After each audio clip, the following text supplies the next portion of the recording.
professional email that introduces yourself, introduces your areas of interest, and requests a meeting. The best kinds of matches come when you actually have an opportunity to do something apart from on email. So be prepared also for that kind of meeting, what it's going to entail.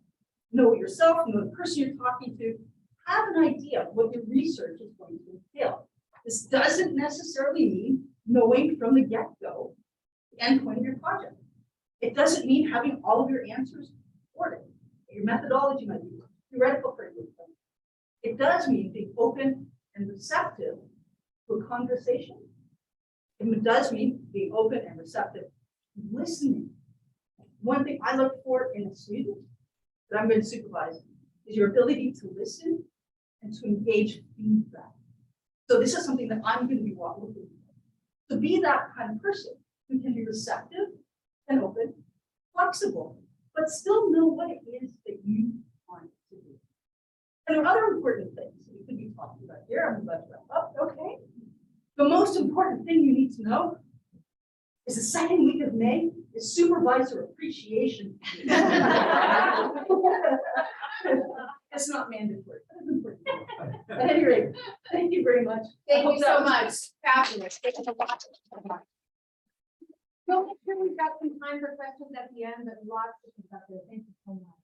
Keely, what's your perspective at having gone through this relatively recently? Hi everybody, my name is Keely and I'm going to talk about this type of relationship.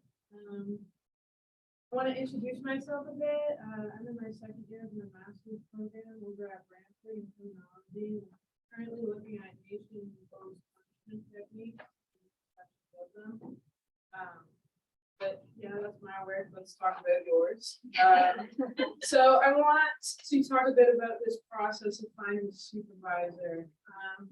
It can seem like a pretty daunting task. It is, just kidding. It's not that bad, but you know, once you start going, it's not that bad.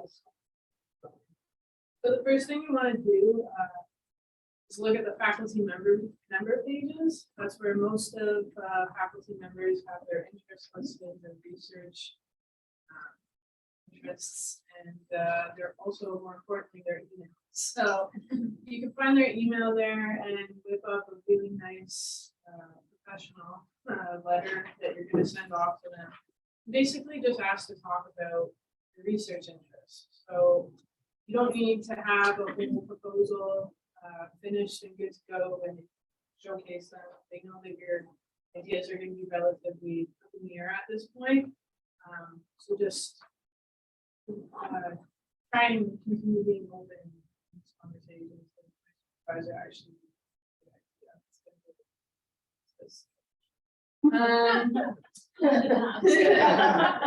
I began reaching out to professors around late October, early November. So that was one of my favorite pastimes in worrying. So make sure you check in with your professors to find out when the deadline is to find a supervisor and just make sure you're staying on task. As for what characteristics you want to look for in a supervisor, the main thing is to ensure you have similar work ethic. In my case, I'm someone who needs a deadline to get something done, but I'm also not too bad at working on myself. My supervisor similarly likes weekly check-ins, but other than that, she's pretty busy herself. So for us, one meeting a week is prime, but for other people, that might be way too much or nowhere near enough. So making sure you and your supervisor are on the same page of how often you're going to be in touch is very important. Transparency is the most important thing in this relationship, really, which leads me to my next point. What makes this relationship successful, and that is transparency. So it's really important to tell your supervisor everything you need to know about you and your work ethic and how you want to get things done, because if you don't, then they can't help you. So if you're drowning in work, tell your supervisor. If you don't understand a concept, tell your supervisor. If you're going on vacation, tell your supervisor. They need to be pretty intertwined in your life so that they can help the best way that they're here to help you, and at this point, they have taken you on because they believe your ideas in you. So So just keep that in mind. One more thing I want to talk about is the obstacles that you might face when trying to get a supervisor. So I'd love to tell you that every time someone asks a professor to be their supervisor, they say yes, but unfortunately that is not always the case. You might be in a situation where you know for sure who you're going to end up with, and that's awesome, but that's not always the case for everybody. Personally, I had spoken to a handful of people before I ended up with the person I'm working with today. So just remember that no's help too. Every professor that turned me down pointed me in the direction that led me to the supervisor that I'm looking at. So it all worked out, and it'll work out for you guys too. Just overall, take it easy, plan in advance so you can take it easy. Just try and focus on it. Fabulous. Thank you so much. Thank you so much. Dr. LeBlanc, we asked you to intervene here with your thoughts. How you doing, folks? Hope you're doing okay up there. Up there. Hi, everyone. My name is Dr. Jennifer LeBlanc. I'm in technology and cross-appointed psychology as well. And I'm on the Brantford campus. So now I'm here and really happy to join you here at Waterloo. I'm going to focus more on maintaining your map. So once you have all the steps that you've heard about today, and working on maintaining this relationship, because it is a relationship you do need to maintain.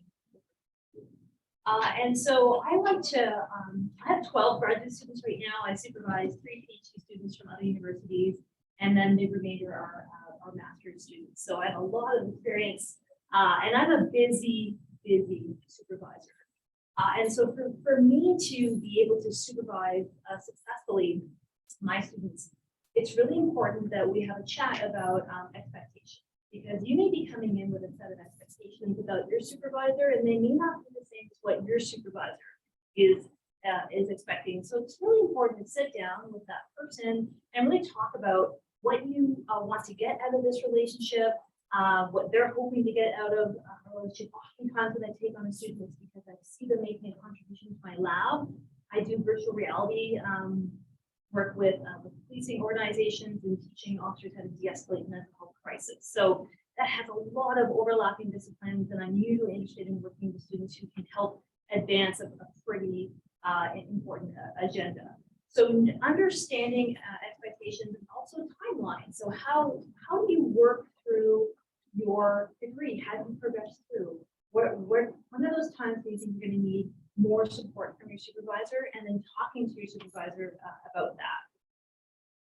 I'm going to echo the same kinds of ideas that came up around being honest with your supervisor about how you're doing in the program. You're going to hit complexities, life happens, and just let your supervisor know when you hit roadblocks. Maybe roadblocks, writing paralysis is a thing, right? So it can happen. So talking to your supervisor about what your supervision needs are, and know that they're going to change over time for you. When you first start out, you're probably in classes, and so your supervision needs may be meeting from time to time and planning what your thesis is going to be. Once you're done classes, things change, and you're going to be meeting very often with your supervisor to start writing your proposal, working to defend it, and then you'll collect data. So maybe you'll be meeting less options. So kind of know that it's a feast or famine kind of a situation. At least that's how it is with my students. So knowing where you are and when you need me to step in a little bit more, I just need an email.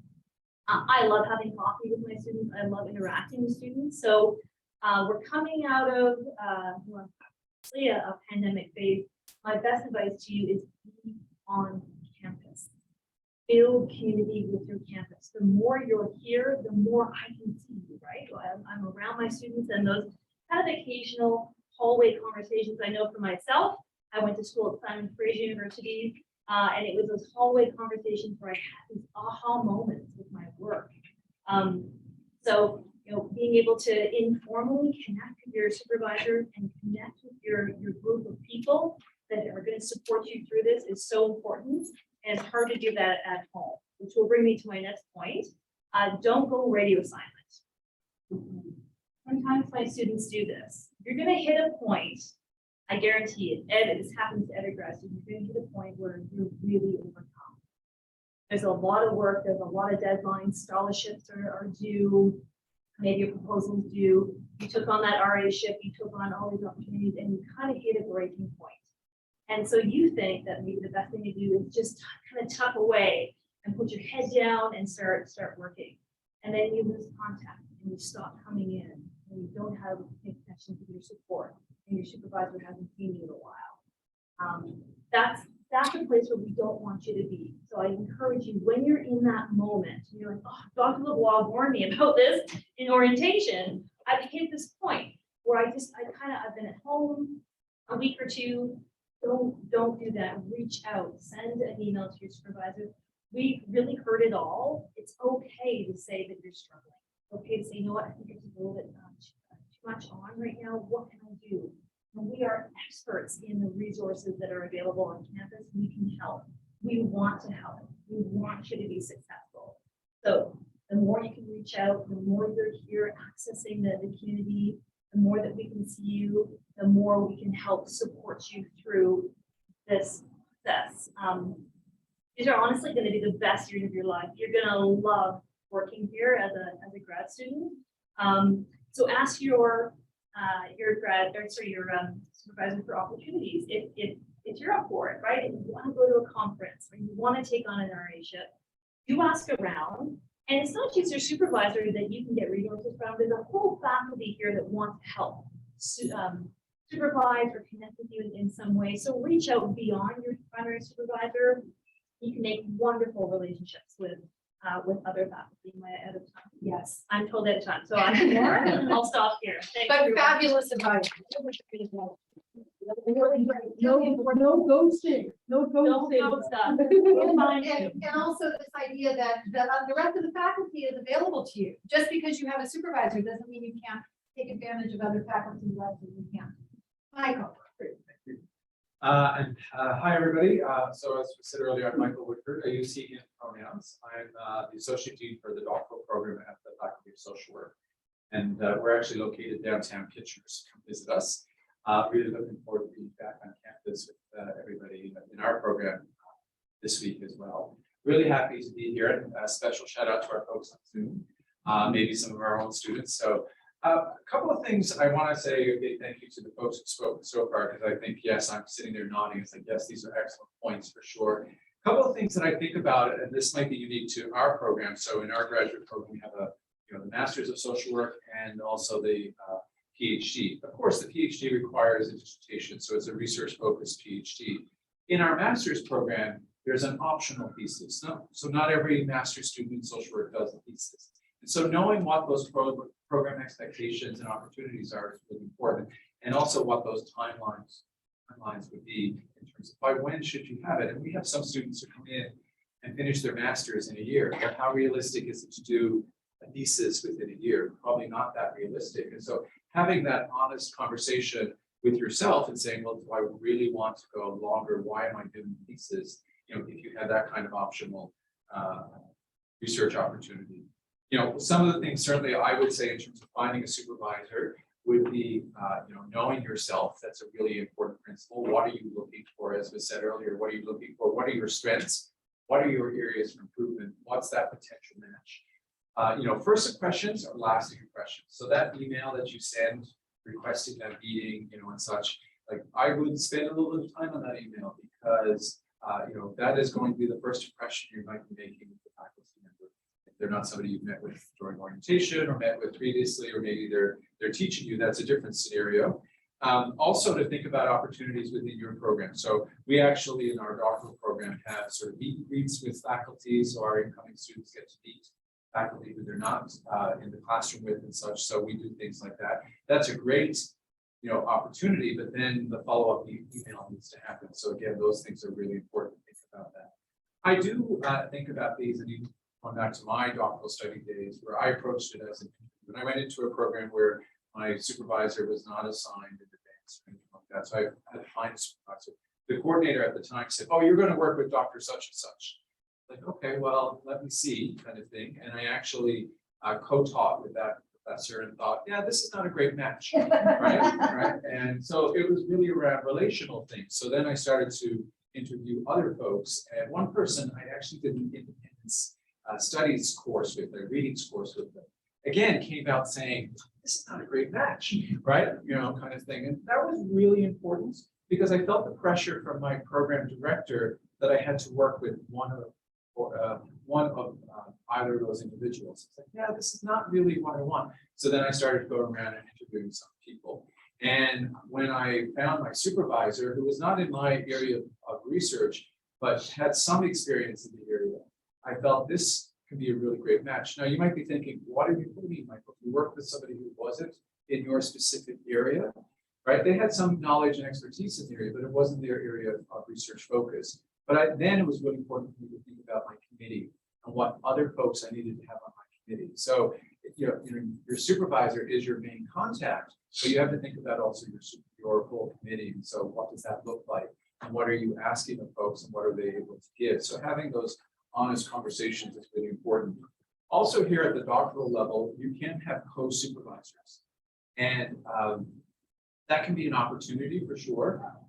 Before I joined Laurier, I was at the University of Michigan, and our doctoral program was a joint program between social sciences, so let's say psychology and social work. And I had great experiences as a social work supervisor, as did students, and then I had some mixed experiences because the two supervisors had two different expectations. So it's really important that they be on the same page around what are those expectations in terms of communication, but even the kind of work. And if you think about sort of different research methods, not everybody can hear certain types of research methods. So having that kind of conversation about sort of the epistemology and such is really important. I also want to raise the messiness of this, that there are times when you need to change your supervisor. And that can be really complicated, but you may realize, this is not a good fit for various reasons, or it was a good fit, and some things have shifted in your life, and that's okay, but it can be a really difficult situation to be in. What I would suggest at that point, if you feel like it's not a good match, to work with the graduate coordinator in your program. So for our program, that would be B for the doctoral program, and they can mentor you and support you through that process. And it is important to think about it as a relational kind of conversation, and and it should be a conversation, not just an email where you're just basically saying, I don't want to work with you anymore, those kinds of things. And again, like I've even offered to role play those conversations with students, and it's happened two times in the past couple of years since I've been in this role. And in the end, everybody walked away with a smile on their face. So that's a good outcome. And I know we're going to have some questions. So thanks. Great, thank you so much for that. Can you give us some final thoughts before we open it? It's a bit weird being last because everyone has said everything that I've written I down. know. So about me, my route to my new supervisor, so I can't say a lot of negative. You just say that. Finish. So And so it was a peculiar route because I had only applied to 2 programs for my PhD. And before I applied, I investigated potential supervisors. And the only potential supervisor I came up with was Michael Whitford. And so came to start at Laurier, and as part of the social work program, we had a senior mentorship program. So I was connected with another person, and they gave a lot of great advice in my journey through. And the first around finding a supervisor was you had an opportunity to interview them in a variety of other groups. So first, your TA option. So find someone, of course, with a professor that you think you might want to work with, and TA for them. And that could be your trial of working with them, or RA, or interview them as a whole, or the other one was coursework. And so in my first year, I did all of this with my and I did a reading course, I did a research course with Michael, I didn't TA for him, but I did an RA with him.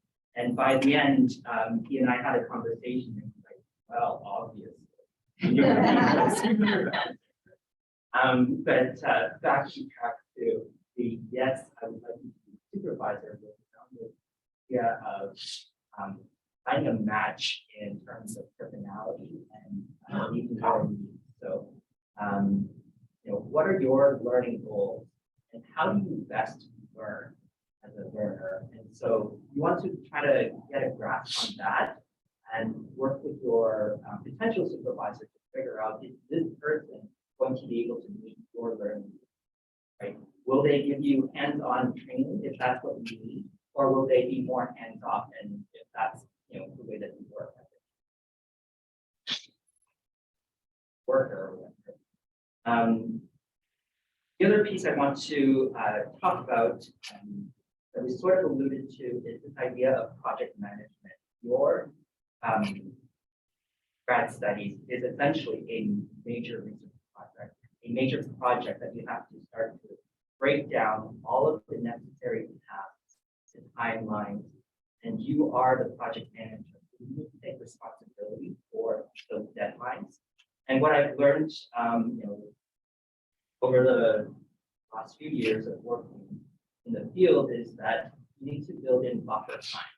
So yes, give your supervisor, yourself a deadline, your supervisor a deadline, but build in some buffer time so that in case things go awry, you still have some buffer there to catch on. The other thing I want to talk about is making sure that you find a supervisor that will prioritize your needs, your learning, and your development as an individual and as a future researcher. So, what Michael has done so far has been to redirect me to opportunities that might build where I can build on my weaknesses, or opportunities where I can flourish because they are areas of strength. And as well, he's been very helpful in supporting the networking piece. So, what is going to happen now that I am going to be an independent researcher? Where's my network? So he's been helpful in building that, or supporting me in building that.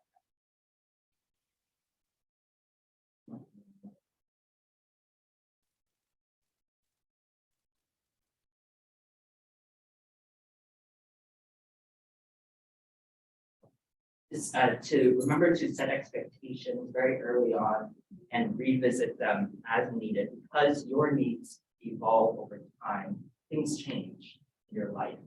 And so you want to be able to have that open conversation as your needs.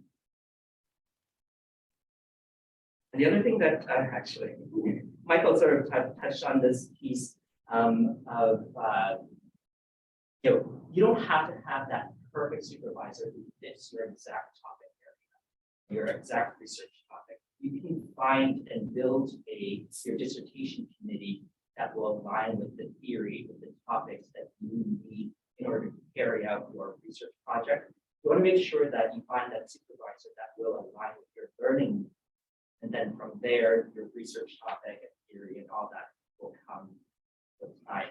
If they are invested in you, they will put that effort to build that expertise. Great, thank you so much. We've got a lot of really wonderful advice here, and we still have a good 10 or 15 minutes left for questions. Maybe you didn't see your own situation reflected in the thoughts that were shared by the folks on the panel. Let's throw it open now. And are there any questions on the panel? Not just now. Okay. So, of course, the Zoom folks, please let us know. Type it in the chat, and we'll be keeping an eye on that. But are there questions in the room for how some of these ideas might apply to your own situation or things that we haven't raised yet? Yeah. So I'm trying to put all of that into my master's, which is a fast track program. So everything has to happen quickly. Yes. You don't have time to do a TA shift. Yes. And out of this, like, yeah, like end of October, I think my program Is late. is late, Yeah. right? So what are some fast track options Okay. in my? Great, that's a great point. I'm just gonna repeat it for the folks on Zoom.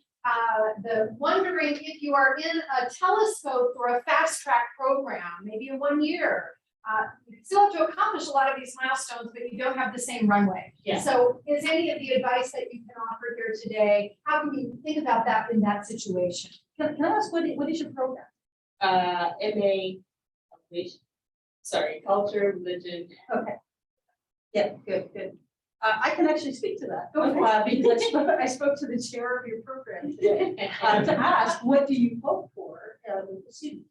The first thing to remember is that within each individual program, a lot of time and thought has been put into trying to establish those deadlines and to provide guidance. So you will be hearing from your graduate coordinator, I am assured in an email today, about when you should be starting to this process, how you start this process in a very specific program directed way, and how to put this thing together. Your program is very much like the MA Pass program. In fact, it's modeled on the MA Pass program. So I can tell you that October is not too late. That in fact, you will be starting actively in January with doing the work toward that research project. But building those relationships happens in the fall term, and also starting to hone and think through your research question. What is it that you want to do, and who might you want to do it with? So think of the fall term as a period of research, as a period of thinking, and as a period of reflection, and meeting and developing those connections, providing opportunities to meet with faculty, to meet with other students, to try to glean as much as you can from your fall courses, because your fall courses are going to be core formative courses that will also be giving you direction. You're not going to be left doing this all on your own. Different programs have different ways of directing and saying, hey, now's the time you should be thinking about your supervisor. Now's the time you should be doing this. Now's the time to meet these folks. So don't think that you're all, and I think there's not a program that doesn't do this kind of work, that we make sure that you're meeting with them. And October is a really good time to be starting to do this kind of work, not too late for a 1-year program. Why? Because you have the time to settle into your class yet. That there may be things that happen in the process of working through your first classes and this information where you make some decisions along the way. So that's just my No, advice really for that. helpful. Yeah, that's great. Any other thoughts on this sort of situation? I would say make sure you read your email. I know it's absolutely. But all Yeah. that advice comes through, like the timelines and all the things that come through. And the second piece of advice that I got, I was a really shy, a very shy person when I first started grad school, and I found my voice there. And I would say, please, don't be afraid. We're all here to explore and be creative and find ourselves and find our gifts. So never sell yourself short. Reach for the stars, honestly. If you want to work with a superstar faculty member, go for it. If you want to do a particular piece of research, go for it. Because sometimes we're the only things that pull ourselves back is ourselves. So go for it. Great. Good advice. I'm seeing a question on Zoom, and I think this is interesting. It kind of springs from Ward. Will finding a supervisor be applicable to a master's like that of computer science, where there isn't necessarily the requirement of a major research paper or some kind of research component? Would it still be desirable maybe to seek out a mentor or somebody that might not be a supervisor in the traditional sense of it, but somebody who can mentor you? What would you think about that? I would, so I would say yes to that for sure, because especially if somebody's thinking about going on and doing a doctoral program.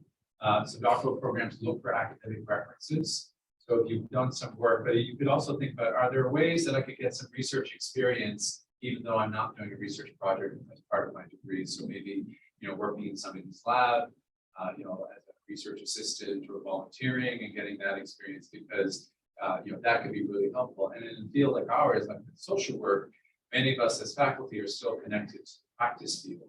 And so we are also then become, references for jobs when somebody is wanting to seek a professional position as a social worker. So yes, and again, I think to highlight, fact that, reaching out to faculty, that we're excited to work with students. We want to work with students. And so, there's different ways that we support students. There are some doctoral students who I mentor, but I'm not, right, but I mentor them. That's, I see that as part of my job. Thanks. Thank you. Any other thoughts on that? Yeah. Another point, another really important point is that you do have an academic advisor, even if you're not in a research intensive program. The graduate coordinator, graduate director should be a point of reference for you and somebody with whom you can meet, ask questions about people with whom you might want to work, research opportunities, other kinds of professional development opportunities. And they can also help you to identify mentors, people with whom you can meet, even if you're not working on a research project. Someone who will take the time to walk you through some of the steps. So it's not just because you're not working on a research project, that does not mean that you don't have access to advisors who are more than willing to. And depending on the culture of your department, that might happen quite informally. I know in my department, if there's a door open, come on in and tell us what you're thinking about. And we have a relatively small graduate cohort, so we get to know folks pretty well. Then go ahead, Ben.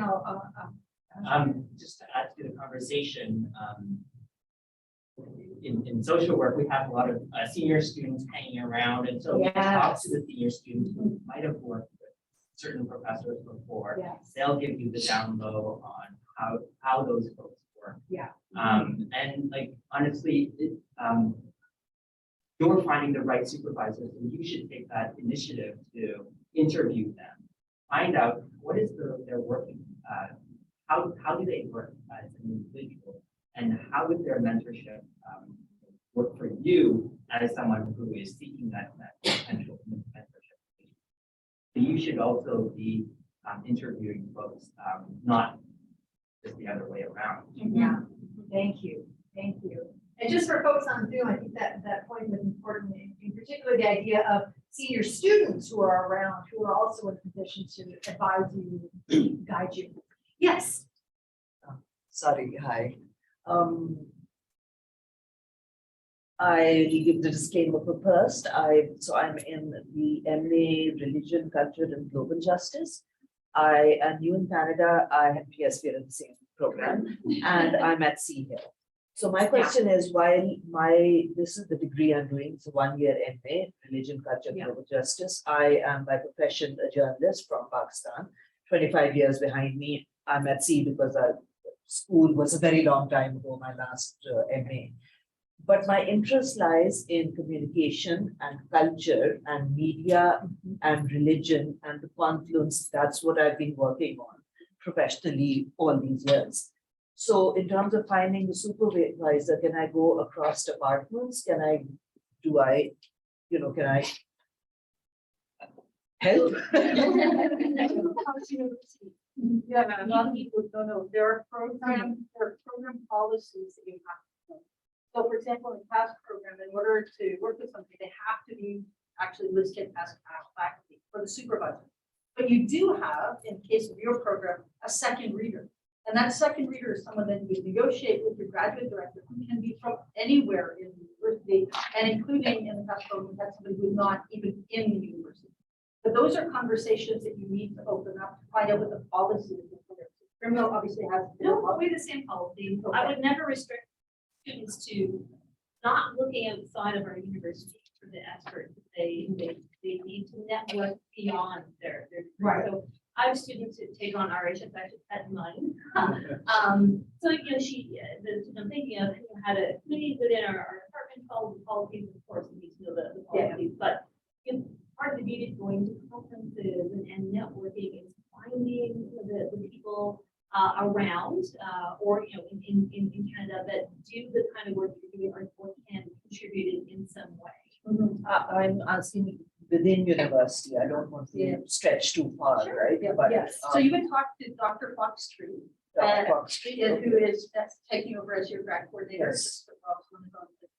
So what you would do is just have that kind of conversation and be honest about what it is that you're looking for, find out about those policies, and to be thinking as you're working through about that, in the case past it, a second reader, or even a third reader, or a co-supervisor that could be of the university. So they all have to have a certain status, like grad faculty status. But Dr. Foxtree will help you to navigate that.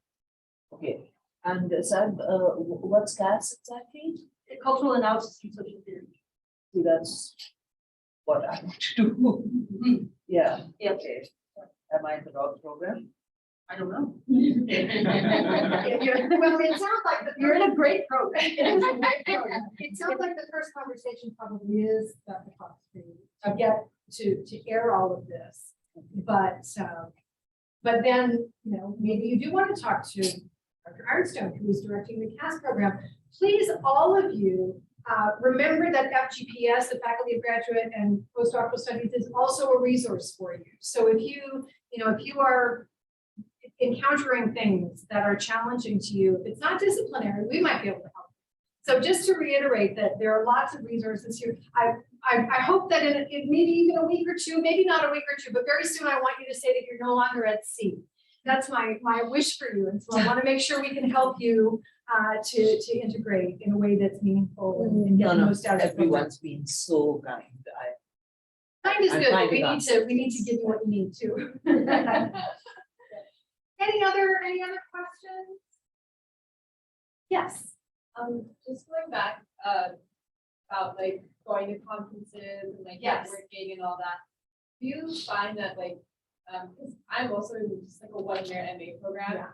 And I'm like scared I have like such little time to squish everything in. But like hearing about these conferences and all this networking, like do you find that graduate students constantly like really have to squish a lot of these into the schedules, or like 1 or 2 throughout the year is like totally shallow? Okay, so let me just repeat that for the Zoom folks, that again, on the programs that are a little shorter, the 1-year programs, especially the MA program, is it necessary to check every single box, like conference attendance, like X, Y, and Z? So feel your hand run up right away. Yeah, I'm in a 2-year program and I haven't been to a single conference. You need to do. No, not yet. Oh, supervisor. No, supervisor is such a pride. No, you gotta take on what you can handle.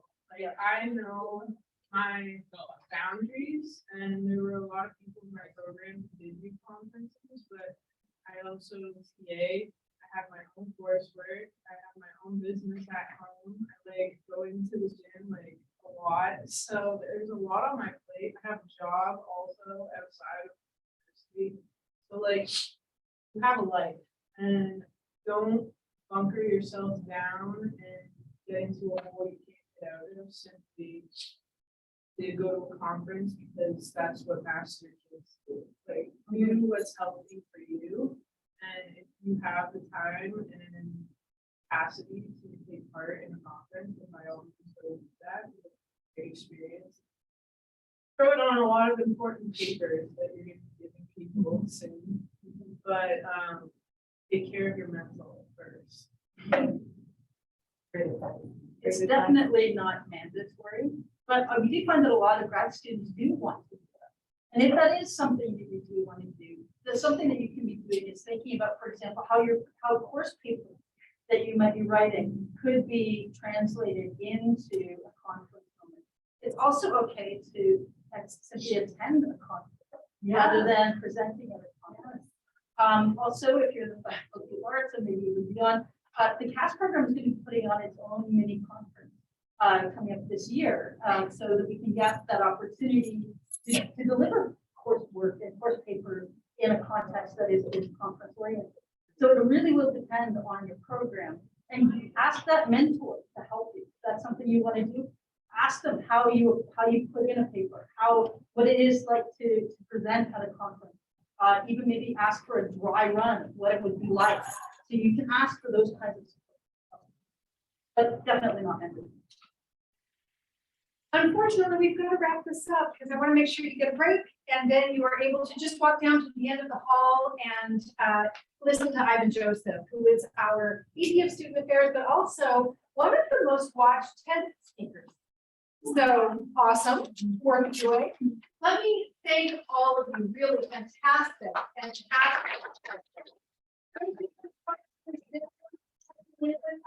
believe there will be a recording of this available